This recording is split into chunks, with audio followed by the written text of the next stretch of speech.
Welcome back to another episode of From A to Zinc, the podcast bringing clarity to the supplement industry. In today's episode, we're focusing on something every supplement user should care about: how to choose safe supplements. I'm joined by John Travis from NSF, the global leader in third-party supplement testing and certification, setting safety standards for over 80 years across 100+ countries. This episode breaks down how supplement testing and labeling actually work, so you can understand what's really in the bottle, what claims to trust, and how to choose products that are truly safe and effective. Let's get into it. Thank you so much for joining me today. Glad to have you here. I'm delighted to be here, Charlene. Now, before we start, maybe you want to quickly introduce yourself to our listeners. Yeah, hi everyone. My name is John Travis. I'm a principal technical manager here at NSF International. I'm a 30-year veteran of the company. I've been involved with dietary supplements since we started certification of them back in early 2000, 2001. Now, let's start with the foundation. Why do supplements need third-party testing? So, in the United States, there was a law that came to pass called the SHEA. It was passed in 1994. There were some requirements within the law. One was that the Food and Drug Administration would create GMPs as part of the regulations for dietary supplements. Now, within the GMPs, there are some requirements in the U.S. that each ingredient and component in a supplement must have an identity test. So with all these things, sometimes folks and brands and manufacturers don't understand the regulations, or there's some folks that just blatantly don't follow regulations. But that's why third-party certification is important, because it allows brands that do follow the regulations to be able to distinguish themselves.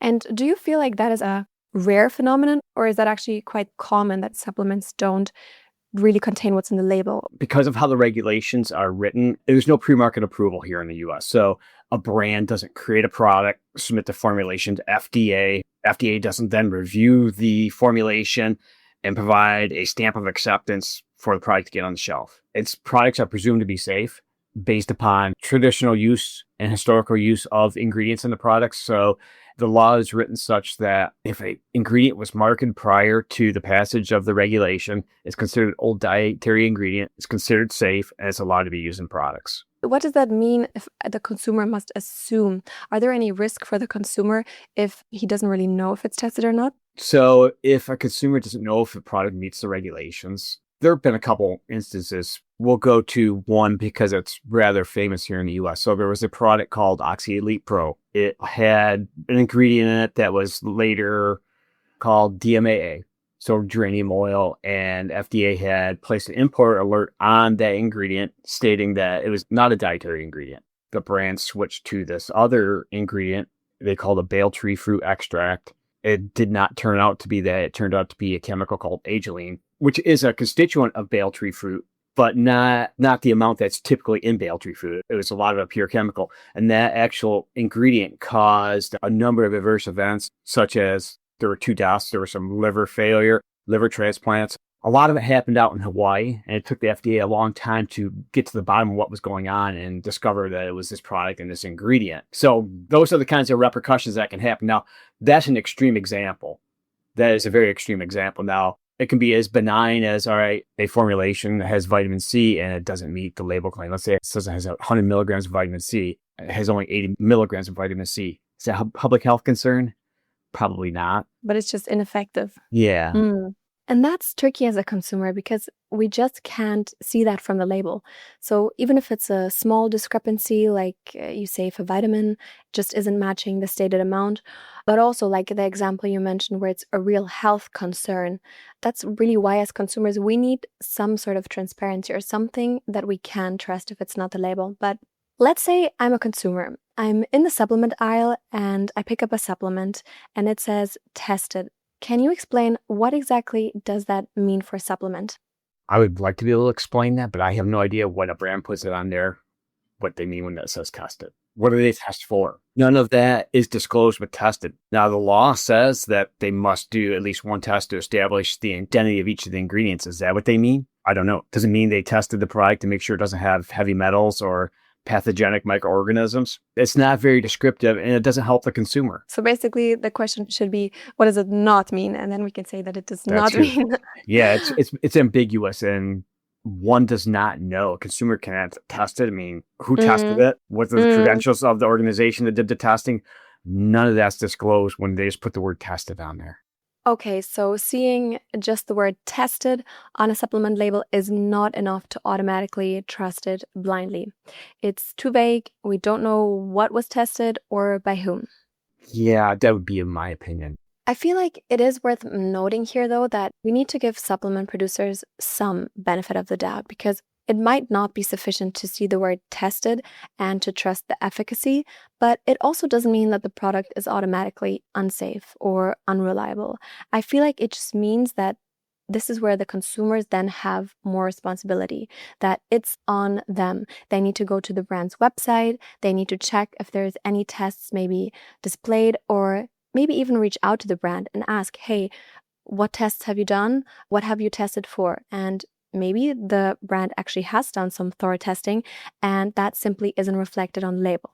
But yeah, I think it's really important for our listeners and consumers to hear and be aware that you cannot simply trust the word tested without any certifications, without any credentials. You don't know what is tested, if it's pure, if it's accurate. You simply don't know anything. So I'm going to go one step further. I'm going to toot NSF's horn here. So that's where our organization comes in. We're a third-party certification company. There are 4 standards to which we test for dietary supplements and functional foods. So we have a functional food program and beverage program as well. So if you see the NSF mark, let's take, for example, the Certified for Sport mark. It's the little white, orange, and blue that says NSF Sport on it. What that means is NSF has been in the manufacturing facility and inspected it to make sure it is compliant with the federal GMP regulations. That's step 1. We test the product for label claims and contaminants against NSF ANSI 173, which means we're looking to make sure what's on the label is what's in the bottle. In the vitamin C example I provided earlier, we would test to verify that product labeled to have 100 mg of vitamin C actually does. We would test it then also to make sure it doesn't have pathogenic microorganisms like E. coli, Salmonella, Staph aureus. It doesn't have toxic elements or heavy metals like lead, mercury, cadmium, arsenic. So things that are adverse to human health. Then on the sports side, we test it on a lot-by-lot basis to make sure it doesn't have any substances that are prohibited for use in sports. So not that non-athletes may not need to be concerned, but I don't know many people that would want to be taking a product that would potentially be contaminated with, let's say, testosterone or some of the other drugs that are used illegally in sport on a daily basis. I mean, so those are 3 things we do. We test to all those standards. We have criteria. They're public standards. So if it has a label, it means that you have tested for all of them. Mm-hmm. And the other great thing is then consumers can go to nsf.org or nsfsport.com and they can actually verify that the products are certified, that we've done our due diligence and done our work. For both NSF and the NSF Sports. So basically you have 2 labels. The NSF, which is the normal standard one for basically any kind of supplement out there, and the NSF Sport, which is basically like, let's say, the gold standard, which, if I heard correctly, means that also athletes, professional athletes at NBA or Olympics, they can take these products because they don't consume any illegal substances, doping substances. Yeah, correct. Doping substance is a good way to phrase it. Yeah, so we have the NSF Contents Tested mark, and then we have NSF for Sport mark. So 2 of them. I heard, and I'm not sure if this is a myth, I heard that there's something like tested versus approved. Is there such a thing that you can have a label that is called tested, which means that you tested, but the results may be bad? Or is that just a consumer myth? I mean, tested and approved, what does approved mean on a label? It's just as ambiguous.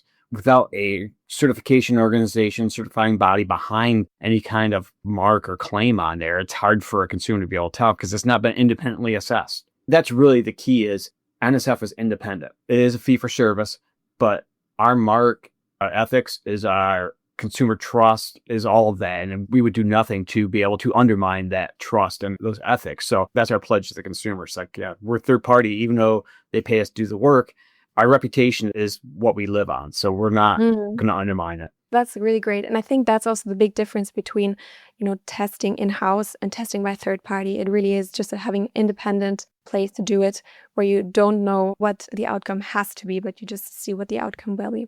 Now, let's talk about people that are maybe thinking about doing a supplement brand or that have a supplement brand and they want to be ethically right and they want to have clean products.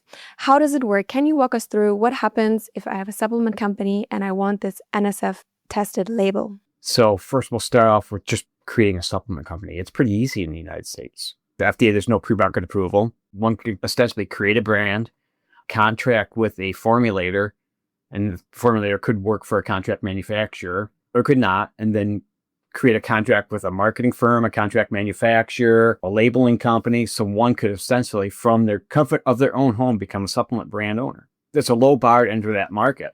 Now, should everyone do that? There's an argument against that. It's easy to get in the market. It's difficult to do it right. I will say that. Now, for someone that then wants to go the next step and have a product that is NSF certified, the best way is to connect with our team here.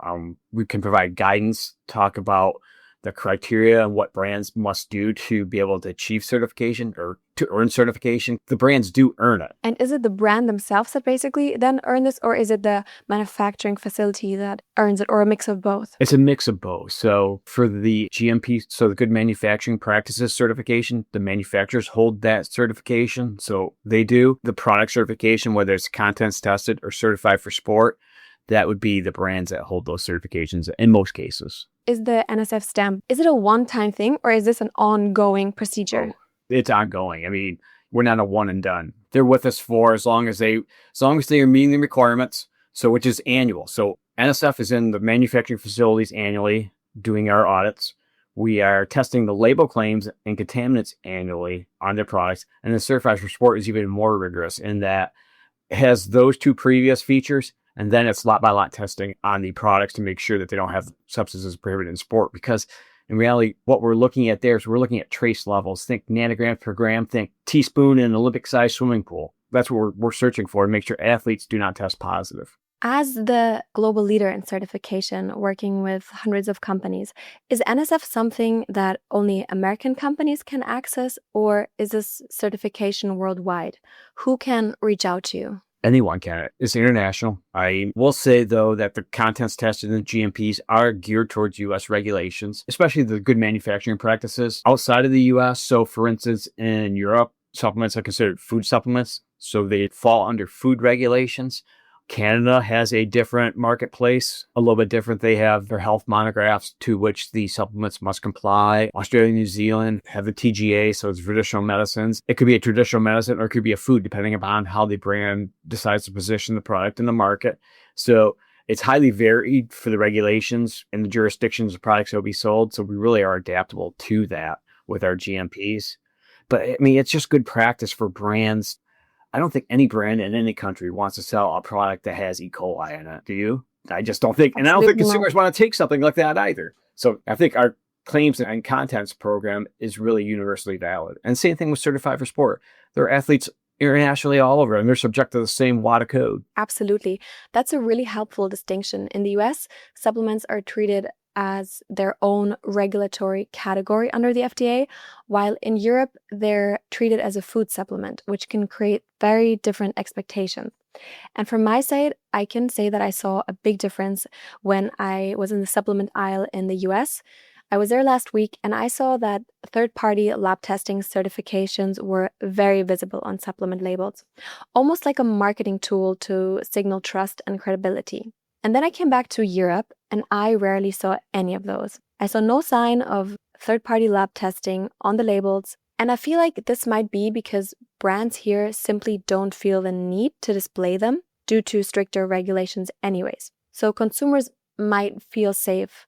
They might feel like the regulations are strict and in place to make sure that what they're taking is safe and correct. And I'd love to hear your perspective on how these differences play out between those two markets. So in the United States, dietary supplements have their own regulatory category.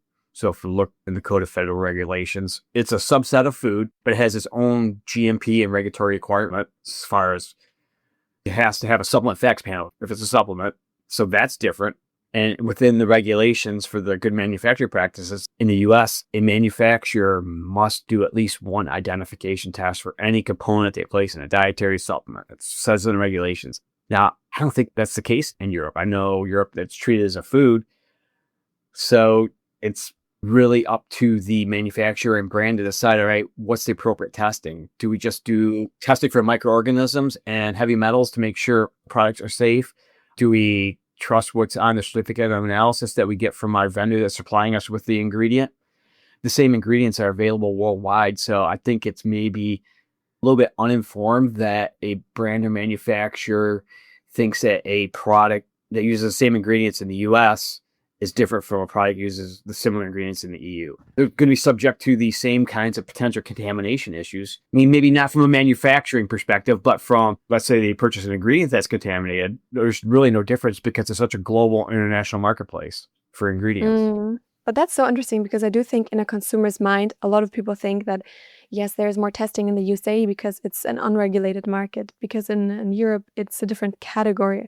But that's actually not necessarily the case, I hear. Think of how many of our ingredients come out of the Far East, manufactured in the Far East, China and India are big suppliers to the supplement industry for ingredients. So it's not like brands in Europe or UK or Canada aren't purchasing ingredients from Chinese or Indian firms. It's the same kinds of risk. I can't even speculate as to why people have the perceptions they do.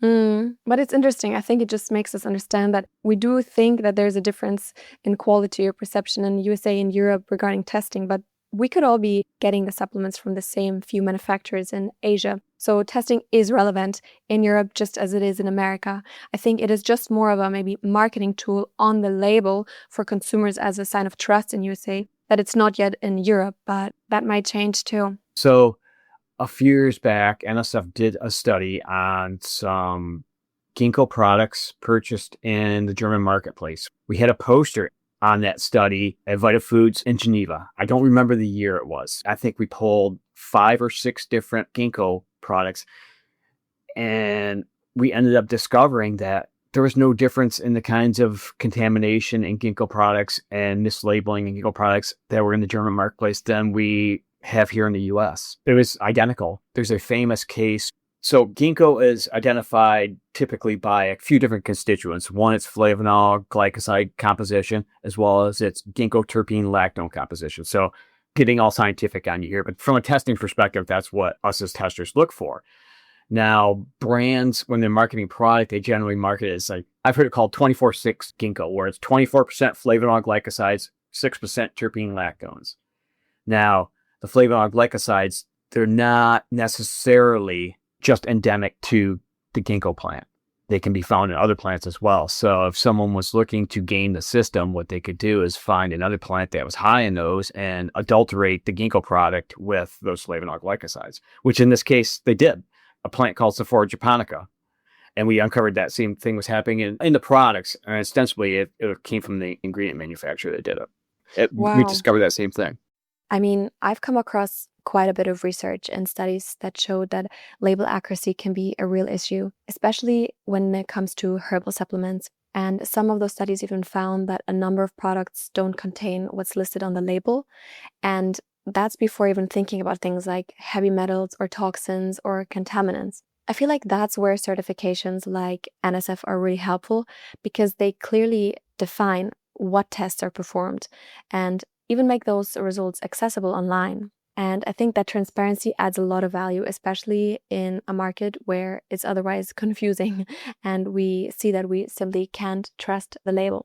Yeah, I mean, like I said, in the US, there's no pre-market approval for products going on. And as I described earlier, it's really pretty easy for an everyday person just to create their own supplement brand and go out there without the appropriate knowledge for creating a supplement. So knowing what's the effective usage of vitamin C in a product, how much St. John's wort extract would I place in a product that would make it effective, and how do I screen my suppliers to make sure that they're selling me the ingredient they say they are and it's not contaminated. Those are all things that, while it's easy to get into to be a supplement brand, that those are the hard things for somebody to learn how to do. Did you ever catch a product or did you ever have to decline a certain product and say, we can't give you this label? Sure, that does happen. But generally what we do is we work with the brand for them to come into compliance. Let's say we use a vitamin C example. If they learn that, yeah, they're formulating their vitamin C product a little bit low, or that there's something that's happening during the manufacture of vitamin C products. So for instance, let's say it's a multivitamin that has vitamin C and it also has iron and copper, the transition metals. The transition metals can be reduced by vitamin C. the vitamin C content is impacted by the transition metals, and it becomes dehydroascorbic acid, and it doesn't meet the vitamin C claim because it interacts with the transition metals. So if someone doesn't know that when they're formulating, they don't put enough vitamin C to compensate for that, that can be a problem.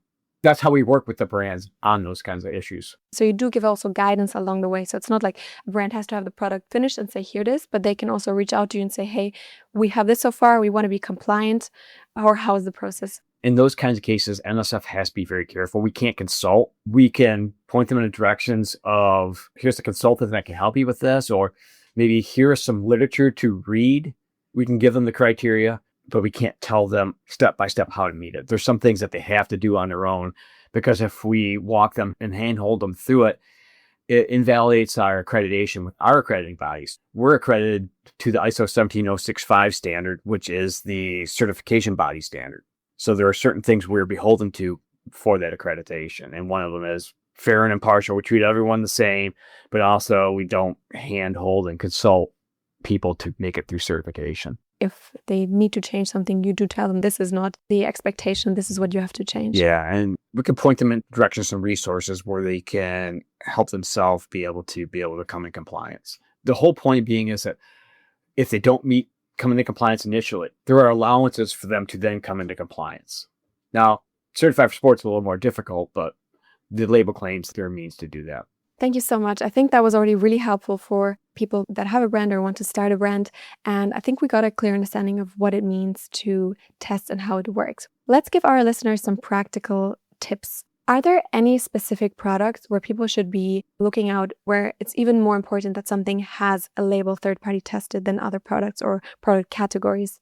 Yeah, so I would say there are. And the reason why is because in the US, these product categories, we'll call them marketing categories, have been known to be adulterated more than others. The FDA does have a health fraud database. So products that are intended for weight loss. So consumers that are looking for weight loss products tend to be a little more risk takers. And if a brand is not necessarily entirely following the regulations, they can slip some kinds of ingredients in there that would not be safe for consumers. So weight loss products, same thing goes for, we'll call it bodybuilding products. So products that say, hey, you're going to put on 30% more muscle in 40 days if you take my product. And also products that are in the sexual wellness, sexual enhancement category. So those are we'll call them the trifecta of categories that really tend to be more adulterated than others. And I would also say consumers, looking at the labels of the product, the greater the claims.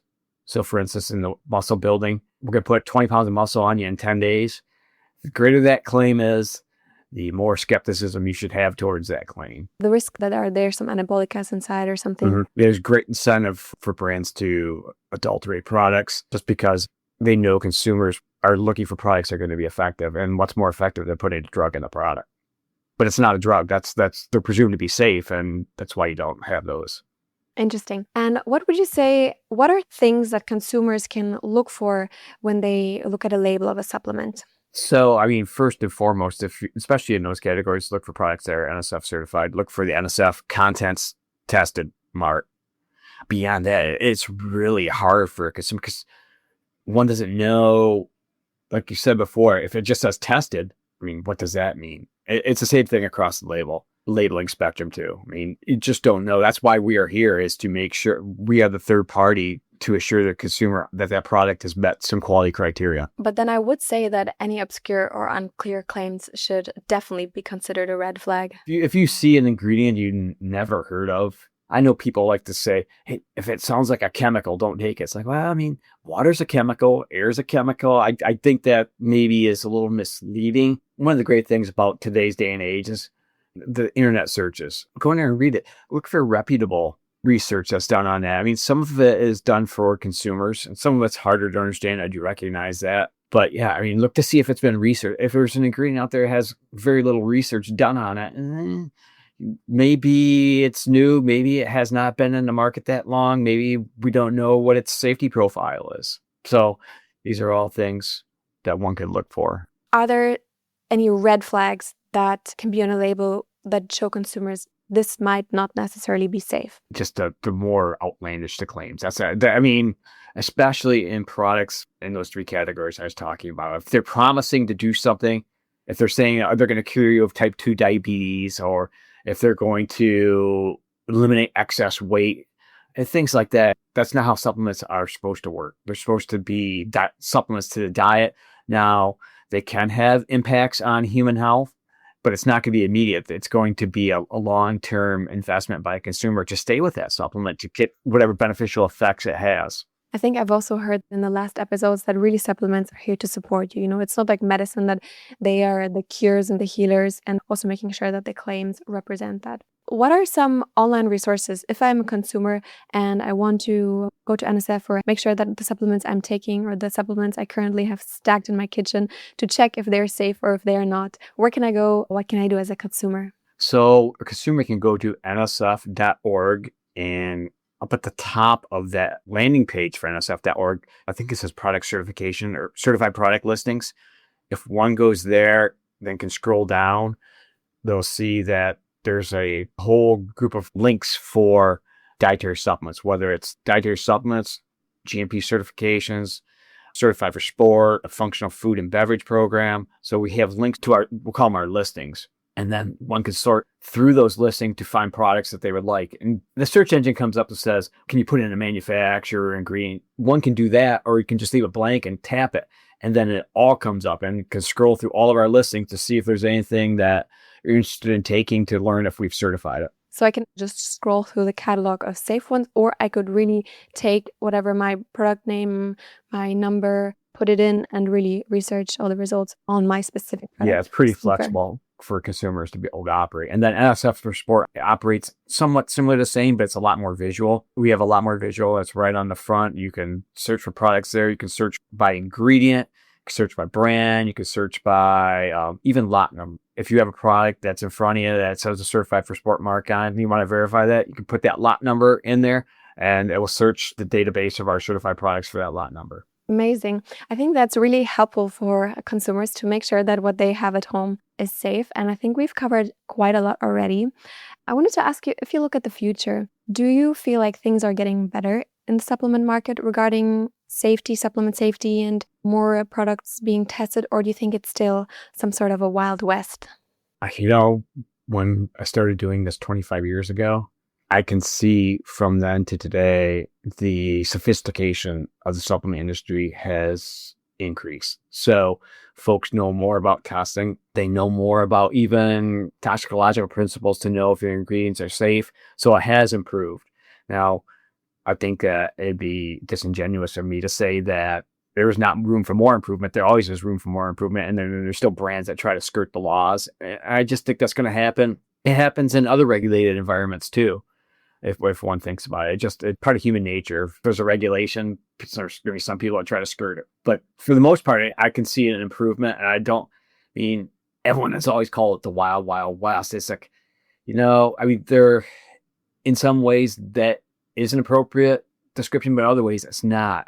There are regulations on the books. One could argue that there could be better enforcement of the regulations. I think that there's some that are proponents of that as well. No, I think it's right what you're saying, but I want to thank you, especially also NSF, for really making sure or trying to make this supplement space a better, more informed and safe space. So thank you for the work you're doing.